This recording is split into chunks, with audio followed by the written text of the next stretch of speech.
حضرت ہمارے حضرت والا حضرت تھانوی رحمۃ اللہ علیہ، حضرت حکیم الامت قدس اللہ تعالیٰ سرہ کے پاس دیہاتی آیا کرتے تھے. جیسے حضور اقدس صلی اللہ علیہ وسلم کی سنت ہے کہ جب عربی آتے تھے دیہاتی لوگ تو حضور اقدس صلی اللہ علیہ وسلم ان سے خاص برتاؤ فرماتے تھے، بڑی نرمی کا. ان سے سختی نہیں کرتے تھے، چاہے کتنی غلط بات کر لی ہو تو غلط بات پر کوئی غصہ نہیں کرتے تھے حضور اقدس صلی اللہ علیہ وسلم. تو ہمارے حضرت والا حضرت حکیم الامت قدس اللہ تعالیٰ سرہ جو ہیں وہ بھی بڑی محبت کا معاملہ کرتے تھے دیہاتیوں سے، جو دیہاتی آ جاتے تھے. اور حالانکہ حضرت والا کے ہاں ذرا ڈانٹ ڈپٹ بھی ہوتی تھی اور ذرا لوگوں کی تنبیہ بھی کی جاتی تھی.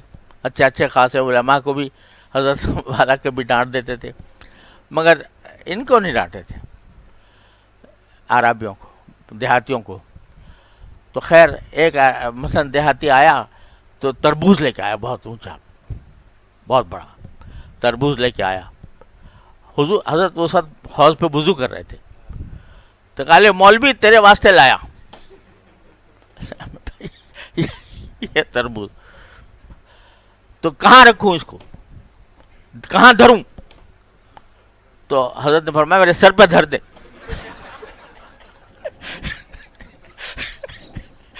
مطلب حضور وضو فرما رہے ہیں، اس وقت پوچھ رہا ہے کہ اس نے اٹھا کے سر پہ دھر دیا.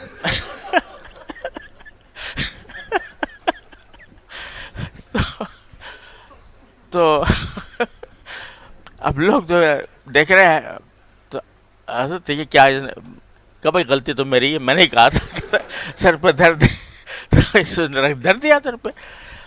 تو اس طرح ان کا دیہاتیوں کے ساتھ معاملہ بڑا حضرت کا بڑا محبت کا، پیار کا ہوتا تھا.